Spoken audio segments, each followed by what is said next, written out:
नमस्कार, स्वदेश न्यूज की खास पेशकश देख रहे हैं आप। आपके साथ मैं हूं प्रशंसा। मध्य प्रदेश की 5 शिल्प कलाओं को जीआई टैग मिला है। इसका मतलब है कि अब ये शिल्प कलाएं भारत की बौद्धिक संपत्ति का हिस्सा बन गई हैं और ये एक ऐतिहासिक उपलब्धि है।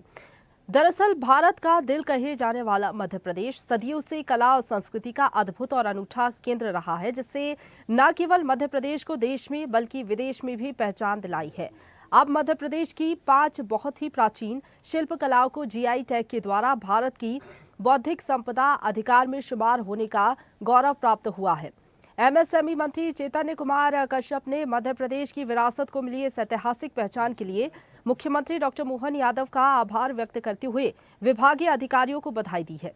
इस उपलब्धि को जीआई मैन ऑफ इंडिया के नाम से प्रख्यात पद्मश्री डॉक्टर रजनीकांत ने अत्यंत गर्व का पल बताया है। जीआई रजिस्ट्री चेन्नई के वेबसाइट पर इन उत्पादों के सामने रजिस्टर्ड का स्टेटस आते ही संबंधित शिल्पियों में खुशी की लहर दौड़ गई और मध्य प्रदेश के लिए ये पहल करने वाले सूक्ष्म लघु मध्यम उद्योग विभाग सहित अन्य विभागों में भी नई चेतना आ गई है। लगभग 1 वर्ष पूर्व ही इन सभी के लिए जीआई का आवेदन Khajuraho stone craft, Betul Bharewa metal craft, इसके साथ ही ग्वालियर पत्थर शिल्प और ग्वालियर पेपर मैशे के लिए नाबार्ड मध्य प्रदेश ने और छतरपुर फर्नीचर के लिए सिडबी मध्य प्रदेश ने वित्तीय सहयोग प्रदान किया था। एमएसएमई विभाग मध्य प्रदेश के प्रयास से स्थानीय शिल्पियों की संबंधित संस्थाओं द्वारा ये सभी GI application Padmashri doctor Rajnikant के तकनीकी सहयोग से भेजे गए थे। वहीं नवंबर महीने में ही पन्ना डायमंड को जीआई टैग प्राप्त हुआ है और लगभग 25 उत्पादों की जीआई मिलने की प्रक्रिया अपने अंतिम चरण में है। अब हाल ही में मध्य प्रदेश की 5 प्राचीन शिल्प कलाओं को भौगोलिक संकेत यानी कि जीआई टैग प्राप्त हुआ है। इस ऐतिहासिक पहचान से इन उत्पादों को वैश्विक स्तर पर एक नई पहचान और विशिष्टता मिलेगी। इसको लेकर मुख्यमंत्री ने कहा है कि ये मान्यता स्थानीय कारीगरों की अद्भुत सृजनशीलता और कौशल को समर्पित सम्मान है। ये मध्य प्रदेश की कला, संस्कृति और शिल्प विश्व पटल पर और अधिक गौरव प्राप्त करे। इससे उनके उत्पादों की मौलिकता सुरक्षित होगी, साथ ही उन्हें राष्ट्रीय और अंतर्राष्ट्रीय बाजारों में नए अवसर भी मिलेंगे। मध्य प्रदेश में 24 से ज्यादा उत्पादों को भौगोलिक संकेत यानी कि जीआई टैग पहले से ही प्राप्त है और इनमें हस्तशिल्प है, साथ ही साथ कृषि है, खाद्य सामग्री भी शामिल है। ये सूची राज्य की समृद्ध पारंपरिक विरासत और अद्वितीय कृषि उपज को भी दर्शाती है। इन उत्पादों को जीआई टैग मिलने से राष्ट्रीय और अंतर्राष्ट्रीय स्तर पर उनकी विशिष्ट पहचान स्थापित होती है और स्थानीय कारीगर किसानों के हितों की रक्षा भी होती है। तो देखिए, जीआई टैग की अगर बात करें तो लगातार कोशिशें है कि मध्य प्रदेश में ज़्यादा से ज़्यादा उत्पाद शिल्प कलाओं को जो है जीआई टैग मिले ताकि वैश्विक पहचान जो है उत्पादों को मिल सके। हमारे साथ मेहमान जुड़ गए हैं, वरिष्ठ पत्रकार भूपेंद्र सुल्लेरी जी हमारे साथ जुड़ गए हैं। भूपेंद्र जी, बहुत स्वागत है आपका स्वदेश न्यूज़ पर। पहले साथ ही साथ दिनेश निगम त्यागी वरिष्ठ पत्रकार हैं, ये भी हमारे साथ जुड़ेंगे। भूपेंद्र जी, पहला सवाल आपसे ही है क्योंकि 24 उत्पादों को पहले ही जीआई टैग मध्य प्रदेश में मिल चुका है, अब 5 शिल्प कलाओं को जीआई टैग मिला है। क्या लग रहा है आपको कि मध्य प्रदेश को भी एक अलग पहचान मिलेगी? साथ ही साथ 5 शिल्प कलाओं को जीआई टैग मिलना ये बताता है कि लगातार इसके लिए प्रयास किए जा रहे थे और 1 साल में ही जीआई टैग मिल गया है इन शिल्प कलाओं को। तो स्थानीय कारीगरों के लिए कितनी बड़ी उपलब्धि है, साथ ही मध्य प्रदेश के लिए भी? देखिए प्रसन्ना जी, निश्चित रूप से ये एक बड़ी उपलब्धि है और इस क्षेत्र में जो प्रधानमंत्री हमारे देश के, उनका भी विशेष उसमें योगदान था कि स्वदेशी और अपनी मूलभूत चीजें हों उनको आगे बढ़ाया जाए, उनको मार्केट दिया जाए, उनकी प्रामाणिकता को सिद्ध किया जाए और वैज्ञानिक परिचय। तो जीआई जो एक भौगोलिक संकेतक अंक है जो 1999 में इसकी कानून बनाया गया और 2003 में इसको लागू किया गया। तो विभिन्न प्रांतों की जो सरकारें होती हैं वो अपने क्षेत्र में, चाहे भौगोलिक हो, चाहे वो खाद्य पदार्थ हो, चाहे वो कृषि उत्पाद में हो, चाहे वो हैंडीक्राफ्ट के रूप में हो, चाहे उनकी विशेष जो उपलब्धियां हो जिसमें वहां के लोग संलग्न रहते हैं और जो उनकी पहचान होती है, तो निश्चित रूप से उसको एक बाजार दिया जाता है और जिससे एक प्रमाणिकता बनती है और आगे जाने के बाद उनको एक आर्थिक रूप से संबल मिलता है। राज्य की अपनी एक अलग पहचान बनती है क्योंकि निश्चित रूप से जब किसी भी एक प्रमाणीकरण मिलता है तो उसकी मार्केटिंग में, उसकी सहजता में, उसकी बिक्री में उसको एक अच्छा स्पेस मिलने में एक सहजता मिलती है। और फिर जो भारत सरकार के द्वारा प्रमाणित हो तो और ही ज्यादा है, तो इससे वैश्विक रूप से भी मार्केट तैयार होता है। तो हम मध्य प्रदेश के निवासी हैं, और मध्य प्रदेश में तो चाहे भौगोलिक रूप से देख लें, चाहे सांस्कृतिक रूप से देख लें, चाहे आप खान पीन के हिसाब से खाद्य के रूप में देख लें, और कृषि के क्षेत्र में भी देख लें, चाहे आप उसके सांस्कृतिक धरोहर के रूप में भी देख लें, तो हम लोग बहुत ही रिच है, इसमें बड़े धनाढ्य हैं। और इसके रूप में लगातार सरकार जिस तरह से 5 को अभी मिला, और पूर्व में भी जिनको 25 को करीब मिला है, तो ये एक श्रृंखला बढ़ रही है। और जिसके साथ जो लोग इस व्यवसाय से जुड़े थे या इसको उपार्जन के रूप में मानते थे, उनको एक प्रामाणिकता का स्थान मिला, और सरकार इस चीज में एक अच्छी पहल कर रही है, जिससे वो दूसरे क्षेत्र में जाने की प्रयास जो कर रहे थे, वो अपने क्षेत्र में एक आर्थिक रूप से संपन्नता मिलेगी, सामाजिक रूप से सम्मान मिलेगा, और राज्य की जो भागीदारी होगी विकास की दर में, वो भी एक समांतर होगी। साथ साथ मैं ये भी कहना चाहूंगा कि जो भारत की सरकार और जो देश के प्रधानमंत्री ने विकसित भारत की जो कल्पना है 2047 में, तो जब तक विकसित राज्य नहीं होंगे तो विकसित भारत की कल्पना निरर्थक होगी। तो ये एक उसके लिए भी एक है, क्योंकि अपने जो स्वदेशी और स्व को जगाने का जो प्रयास किया जा रहा है कि हमारी जो स्किल है, हमारी जो मेक इन इंडिया है, इसके तहत जो कार्यक्रम हो रहे हैं, वो उन कार्यक्रमों को निश्चित रूप से एक आर्थिक संबलता दी जाए, साथ साथ अपने गौरव, अपने चिंतन और अपनी परंपराओं को स्वाभिमान की ओर अग्रसर किया जाए। क्योंकि निश्चित रूप से पुराने समय में हमने देखा है कि हमारी कई सी चीजें, चाहे भाषाएं हो, चाहे हमारी सांस्कृतिक पहचान हो, चाहे हमारे खान पीन हो, चाहे खाद्य के रूप में हो, चाहे परंपरागत खेती हो, चीजों में परिवर्तन ला दिया। हम औद्योगिक और आधुनिक की दौड़ में निश्चित रूप से हमारी संस्कृति को कब सिकुड़ा गया है और कब हमारे इस संस्कृति को अलग कर दिया, चाहे वास्तुकला में हो।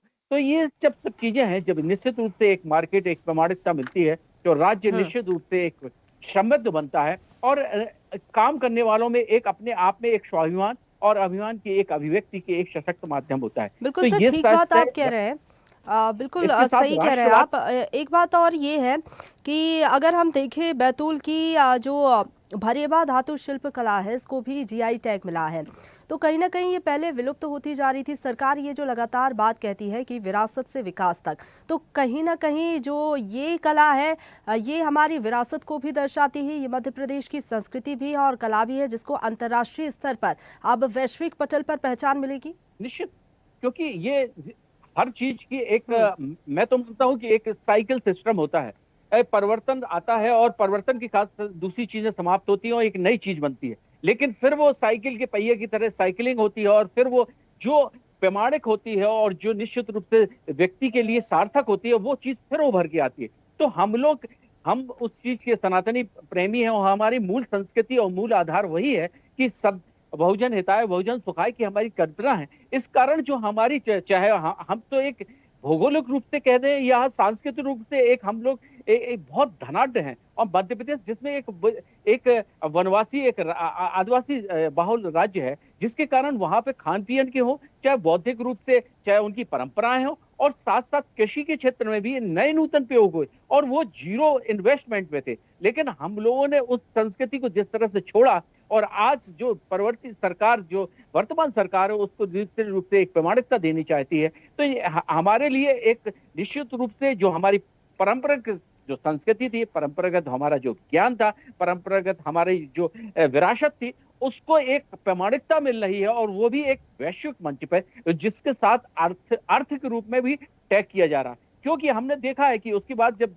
गांवों के क्षेत्र में जहां जहां ये सब चीजें होती थी, और उन क्षेत्रों से पलायन होने लगा, चाहे आप बुंदेलखंड में देख लीजिए, खजुराहो के वास्तुकला के देख लीजिए, चाहे आप मेवाड़ के क्षेत्र में देख लीजिए, तो वहां से पलायन हुआ, और पलायन के कारण लोगों को उसका मार्केट नहीं मिला। उन संस्कृति के कारण उनकी जो स्किल थी, चाहे वो खाद्य के रूप में हो, चाहे हैंडीक्राफ्ट के रूप में हो, चाहे हम अशोकनगर की चंदेरी का देख लें, तो इस तरह से जिस तरह से हमारी जो संस्कृति थी, उसको एक प्लेटफॉर्म सरकार एक रिवाइज कर रही है, मूल संस्कृति से, मूल आधार से जोड़ने का एक प्रयास कर रही है। इसके लिए हम सरकार को साधुवाद भी कहेंगे, और साथ साथ जो लोग उस संस्कृति के जो संरक्षक थे, उनको एक संरक्षक के रूप में एक प्रोत्साहन मिलेगा, और उनको एक मार्केट मिलेगा, जिसके कारण हम ये मानते हैं कि ये संस्कृति वैज्ञानिक परिवेश में नए प्रज्वलित रूप में, एक नई दिशा के रूप में एक साकार रूप लेगी, और निश्चित रूप से आगे बढ़ने के लिए समय में बिल्कुल ठीक है। व्यक्ति सही बात आप कह रहे हैं, सही बात आप कह रहे हैं कि जो मंशा है सरकार की, कि चाहे हम उत्पादों की बात करें, कला की बात करें, 5 शिल्प कलाओं को जिस तरीके से अभी जीआई टैग हाल ही में मिला है, आगे और अब शायद 24 से 25 और उत्पाद और कुछ उसमें शिल्प कलाएं भी शामिल हैं जिनकी फहरिस्त तैयार की गई है, उनको भी जीआई टैग मिलने की संभावना है। दिनेश सर हमारे साथ जुड़ गए हैं। सर बहुत स्वागत है आपका। सर पहला सवाल यही रहेगा कि पहले से ही 24 जो उत्पाद है और कुछ कृषि संबंधित भी है, कुछ शिल्प कलाएं भी हैं, उनको पहले से ही जीआई टैग मध्य प्रदेश में मिला है और अब 5 शिल्प कलाओं को जीआई टैग मिलना, ये क्या बताता है? जो शिल्प कलाएं हैं उनको अंतर्राष्ट्रीय स्तर पर पहचान भी मिलेगी, स्थानीय स्तर पर कितना मध्य प्रदेश को इसका लाभ मिलेगा? जो कारीगर हैं, व्यापारी हैं, जो इससे जुड़े हुए हैं, उनको कितना लाभ मिलेगा? जी बिल्कुल सही बात है। शिल्प कला या अलग अलग तरह की कलाएं, परंपराएं, कामकाज मध्य प्रदेश के अलग अलग हिस्सों में हैं और जब से मोहन यादव जी की सरकार आई है तब से अलग अलग क्षेत्रों में लगातार बैठकों में ये बताते हैं यहाँ का ये है, इसको बढ़ाएंगे, यहाँ की शिल्प है ये बढ़ाएंगे, यहाँ का बुनाई है बढ़ाएंगे, यहाँ का कपड़ा है इसको आगे बढ़ाएंगे, उसकी दिशा में लगातार प्रयास कर रहे हैं और जीआई टैग मिल भी रहे हैं। अभी 5 जीआई टैग मिले हैं, तो जीआई टैग मिलना अपनी जगह, इससे निश्चित तौर पर वैश्विक पहचान मिलती है। विश्व में अपने यहाँ की जो कला है, जो उत्पाद हैं, जो भी परंपराएं हैं, उन सबको वैश्विक पहचान मिलती है। लेकिन ध्यान इस बात का रखना पड़ेगा कि जीआई टैग मिलने के बाद हम प्रसन्न होकर घर न बैठ जाएं। जीआई टैग मिलने के बाद जो वहाँ के कारीगर हैं, जो वहाँ के लोग हैं, जो वहाँ के मजदूर हैं, उनको उसका लाभ मिले, उनको जो है उनकी तरक्की हो और जो भी जिस क्षेत्र में भी जीआई टैग मिल रहा है उसको उसका विश्व में आयात निर्यात हो, वो जाएँ, पहचान मिले, तो इस दिशा में भी प्रयास करना होंगे। तो मुझे लगता है कि इस दिशा में चूँकि सरकार ने प्रयास शुरू किया है, जीआई टैग मिलना शुरू है, तो इस दिशा में प्रयास होंगे। और भी बहुत सारे क्षेत्र हैं और बहुत सारी कलाएँ हैं और उनमें भी सरकार प्रयास कर रही है और भी आगे जीआई टैग मिल सकते हैं। जी सर एक जो समय की बात कही जा रही है कि 1 साल में ही जीआई टैग मिल गया इन शिल्प कलाओं को, मतलब पहले शायद ज़्यादा समय लग जाता था लेकिन अभी कम समय में जीआई टैग मिलना, ये क्या बताता है? दूसरी तरफ ग्वालियर की अगर हम बात करें तो ग्वालियर को 2 चीज़ों में जीआई टैग मिला है। एक तो ग्वालियर पेपर मशी क्राफ्ट और Gwalior stone craft. Gwalior stone की अगर हम बात करें तो सर विदेशों तक पहुँच है इसकी, क्योंकि यूरोप, सऊदी अरब तक हम देखते हैं कि एक्सपोर्ट किया जाता है।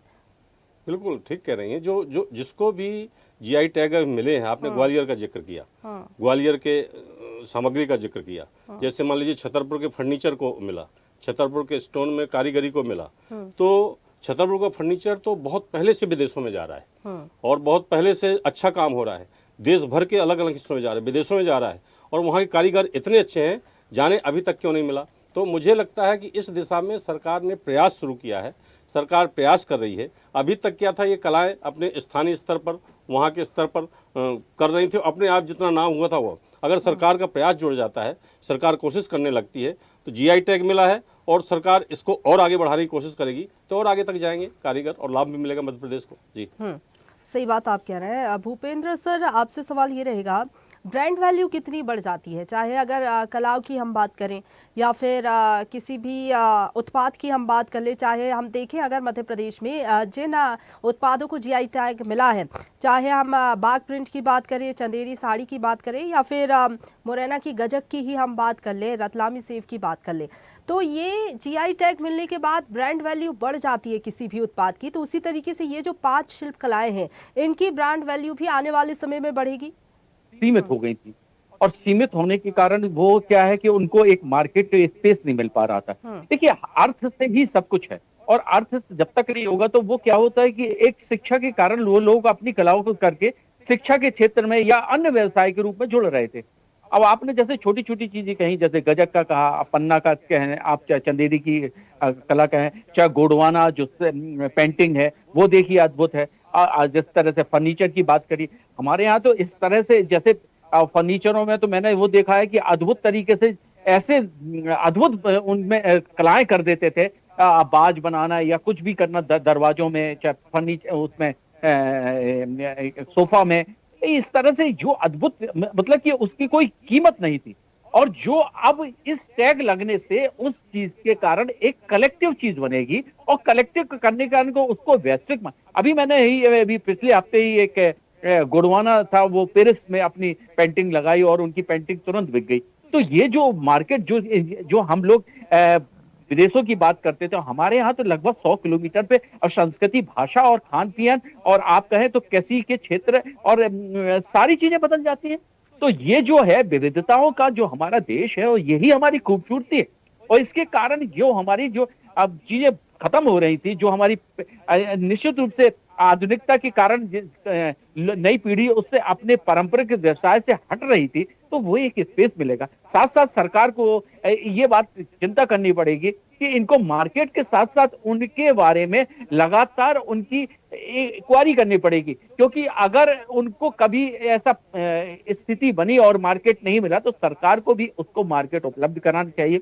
और इनको साथ साथ स्वयं सहायता समूह बना के या ऐसी मार्केट प्लेटफॉर्म वैश्विक रूप से करनी चाहिए जिसके कारण उनके मार्केट को यहीं से ही एक्सपोर्ट कर दिया जाए और इंपोर्ट करने की उनकी क्षमता बने, जिसके कारण उनकी जो कलाएं हैं वो लोग दूसरे लोग भी जाने और उनको छोटे छोटे जगह मार्केट भी लगाने चाहिए, क्योंकि इनका मूल्य भी कम होगा।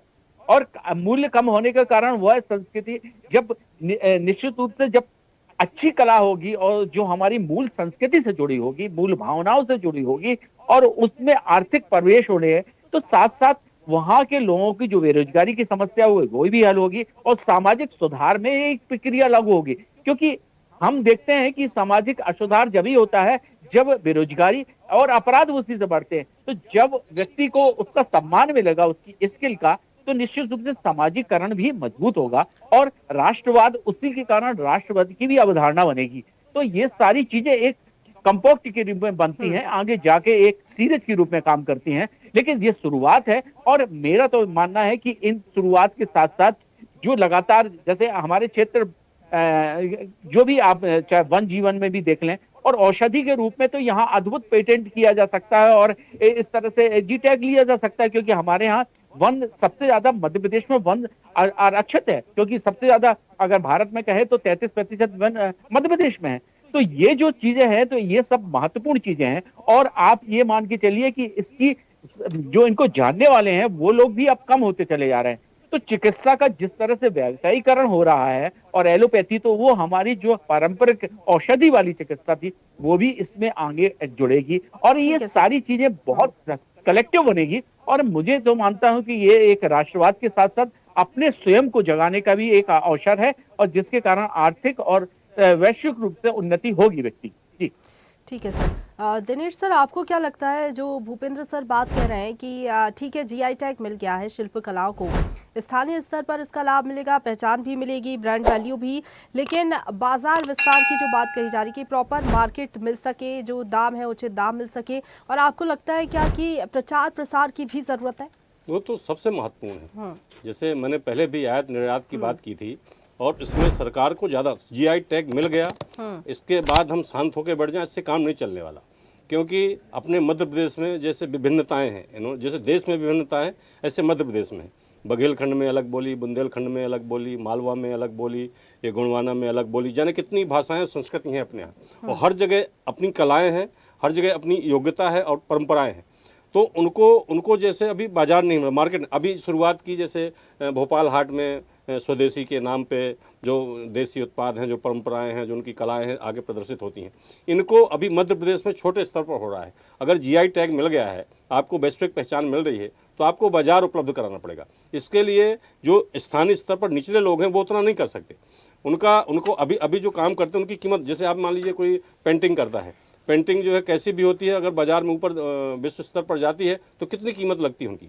इसी तरह फर्नीचर हो, चाहे यहाँ का देसी उत्पाद हो, कुछ भी हो, चंदेरी साड़ियाँ हो, कुछ भी हो, अगर इनको सरकार सपोर्ट करेगी और सरकार की तरफ से मार्केट उपलब्ध कराया जाएगा, इसका प्रचार प्रसार किया जाएगा, इस पर ज़्यादा खर्च। तो अभी क्या होता है कि वो मेहनत पूरी करते हैं, 24 घंटे 48 घंटे कई महीने लग जाते हैं, लेकिन वो जो बेचते हैं तो बहुत सस्ती जाती हैं। लेकिन अगर इसको वैश्विक मार्केट मिल जाए, बाहर जाने लगे, तो उनकी कीमत देखिएगा ऐसी बढ़ेगी कि जिसकी कल्पना नहीं की होगी आपने। उससे प्रदेश का भी भला होगा, उन कारीगरों का भी भला होगा, मजदूरों का भला होगा और अपने मध्य प्रदेश को पहचान मिलेगी। ये तो बहुत जरूरी चीज़ है। जी सर, आपको क्या लगता है कि ब्रांड वैल्यू के साथ साथ जो मार्केट की बात आप कह रहे हैं, ई कॉमर्स एक बेहतर प्लेटफॉर्म हो सकता है?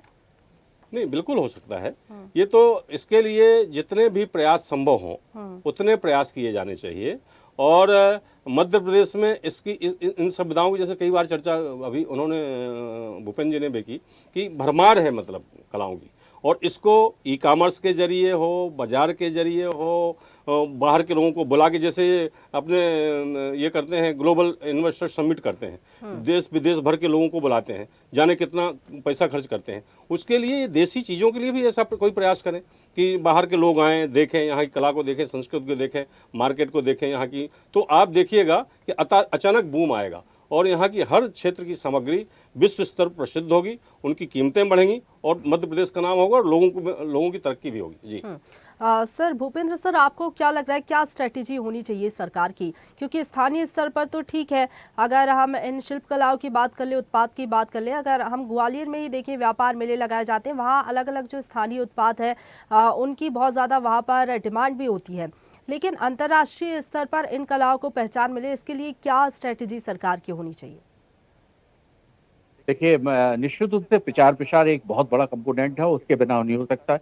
तो इसके लिए जितने भी आयाम हैं, चाहे आजकल तो सोशल मीडिया का जमाना है, तो सोशल मीडिया को लोग देखते हैं और सोशल मीडिया तो ऐसे छड़क भर है कि पलक झपकते ही आदमी पॉपुलर हो जाता है। तो वो ब्रांडिंग उसको करना चाहिए और हर कोई, चाहे कोई भी चीज हो, किसी का भी उत्पादन हो, सोशल मीडिया पे इफेक्ट हो रहा है और निश्चित रूप से उससे प्रचार प्रसार होना चाहिए। सरकार को भी अपने जिस तरह से इवेंट्स वगैरह लगाने चाहिए लोकल बॉडी के हिसाब से, क्योंकि वहां के लोगों को भी पता होना चाहिए। तो ये चीजें वहां से भी लगनी चाहिए। तो स्टेट लेवल पे हो, फिर सेंट्रल लेवल पे हो, मतलब कि दिल्ली लेवल पे हो या अदर स्टेट पे, इस तरह से इन्वेस्टमेंट समिट होने चाहिए। तो जैसे सरकार करती है, जैसे एग्रीकल्चर पे करती है, जैसे खान पीन पे करती है, अपने जो पारंपरिक चीजें उस हार्टिकल्चर पे है। तो हम लोग जिस तरह से हैं, तो इस तरह से इवेंट्स भी करने चाहिए। साथ साथ उसके साथ मार्केट भी मिलेगा और प्रचार प्रसार तो एक मूल कड़ी है कि अगर प्रचार प्रसार नहीं होगा तो उसके तो प्रचार प्रसार के जो टूल्स हैं, जो आधुनिक टूल्स हैं, वो चाहे ई कंपोनेंट के द्वारा किया जाए, चाहे सोशल मीडिया के द्वारा किया जाए, और विभिन्न चीजें हैं। तो ये सस्ता भी है और सबसे चीज है कि ये महत्वपूर्ण है। हर व्यक्ति के पास अपने पास मोबाइल है और वह अपनी चीज को भी विकसित करता है। तो इसके बारे में भी लोगों को बताना चाहिए, अवेयरनेस भी है। क्योंकि मैंने देखा है और सब लोगों ने देखा होगा कि ये जो सोशल मीडिया प्लेटफॉर्म बहुत सशक्त प्लेटफॉर्म है, चाहे मार्केटिंग के लिए हो, चाहे किसी भी चीज के लिए हो, अपनी प्रसिद्धि के लिए हो। तो आपके अंदर जो भी स्किल है और जो भी आपके पास कला है, तो उसके लिए तो निश्चित रूप से, और सरकार भी अपने जितने भी उनके कंपोनेंट हैं, जितने भी उनके स्पेसेस हैं, उनको स्पेस देना चाहिए। और फिर एनजीओ भी हैं और इस तरह से ये लोग ग्रुप में एनजीओ भी बना सकते हैं अपने स्वयं सहायता स्वरूप में करके, और इस तरह से पूरे देश में और वैश्विक रूप से भी कर सकते हैं। और हमारे यहाँ तो निश्चित रूप से ऐसे अब नए प्रतिबंध अब खत्म हो गए हैं कि मार्केट उपलब्ध किया जा रहा है। और इस तरह से अगर हम लोग जैसे किसी देश के लोग आते हैं और उनका डेलीगेशन आता है, उनके साथ साथ अगर जैसे देश के प्रधानमंत्री गुजरात से हमेशा चाइना के लोगों को, चाइना के राष्ट्रपति हो चाहे रूस को, कभी लेके गए, वहाँ की संस्कृति, परंपरा, खान पीन सबको समझाया है, हमने देखा है। तो इसी तरह से अगर ये हर स्टेट में इस तरह से कार्यक्रम हो, तो वो जिस तरह से गुजरात डेवलप है, तो हमारा स्टेट भी उस तरह से हमारी जो पारंपरिक, सांस्कृतिक और जो जीआई टैग से जिन चीजें हैं मिली हैं, चाहे खान पीन, चाहे कृषि हो, तो सारी चीजें हमारी वैश्विक रूप से पहचान मिलेगी। क्योंकि जिस तरह से हम लोग अपने, और साथ साथ जितने भी आयोजन होते हैं, जितने भी कार्यक्रम होते हैं, उनमें इन चीजों को आदान प्रदान भी करना चाहिए। तो जिससे क्या होगा, ठीक बात आप कह रहे हैं, प्रमोशन और मार्केटिंग हो सकेगी ऐसे में। दिनेश सर, आपसे मेरा ये सवाल रहेगा, बैतूल की अगर हम बात करें तो ट्राइबल एरिया है और यहाँ की जो भरेवा धातु शिल्प कला है, इसको जीआई टैग मिलना क्या बताता है कि जो आसपास के एरिया है वो भी डेवलप होंगे, क्योंकि डिमांड ज़्यादा होगी। जो व्यापारी है, जो स्थानीय शिल्पकार है, उनको भी अच्छा पैसा जब मिलेगा तो डिमांड भी बढ़ेगी और एक तरीके से कहेंगे कि रोजगार भी बढ़ेगा। निश्चित तौर पर आप ये समझ लीजिए कि जितनी देश प्रदेश में गरीबी है उतनी अमीरी भी है। अब लोगों के पास पैसे की कमी नहीं है। और आप देखिए जो है आजकल के ज़माने का लोगों का रुख देखिए, तो पहले जिस तरह से शहरीकरण होता था, शहरों की तरफ लोग भागते थे, अब लोगों को ग्रामीण चीज़ें ज़्यादा पसंद आती हैं, गांव की तरफ लोग भागते हैं। गांव की तरफ फार्म हाउस बनाते हैं, ज़मीनें खरीदते हैं, वहाँ रहते हैं, और जो ग्रामीण खान पान था उसकी तरफ आकर्षित हो रहे हैं। जो शहरी भोजन खान पान है उससे दूर, यही स्थिति इधर की है। जैसे ही लोगों को इन बातों का ध्यान होगा, इनकी तरफ आकर्षित होंगे, ये सब चीज़ें सामने आएंगी, तो पैसे की कमी है नहीं।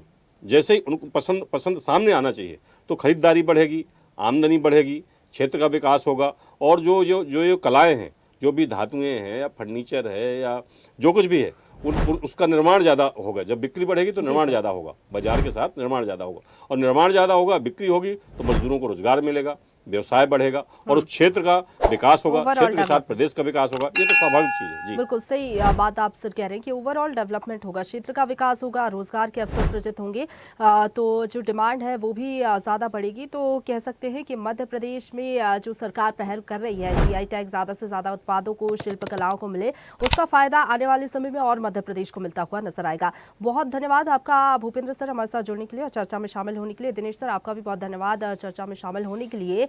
तो देखिए, मध्य प्रदेश में जिस तरीके से 5 शिल्प कलाओं को जीआई टैग मिला है, और सरकार की कोशिश है कि आने वाले समय में और जो उत्पाद है, जो शिल्प कलाएं हैं, जो कृषि से जुड़े हुए उत्पाद है, उनको भी आने वाले समय में जीआई टैग मिले। और जीआई टैग मिलने का मतलब ये है कि कोई भी उत्पाद, उसको अंतर्राष्ट्रीय बाजार में जब पहचान मिलेगी तो मध्य प्रदेश को भी एक नई पहचान मिलेगी, और जो स्थानीय कलाकार है, जो व्यापारी है, किसान है, उनका भी ओवरऑल डेवलपमेंट, मध्य प्रदेश का डेवलपमेंट तेजी से हो सकेगा। फिलहाल के लिए इतना ही। तमाम बड़ी खबरों के लिए आप देखते रहिए स्वदेश न्यूज, सबसे पहले देश।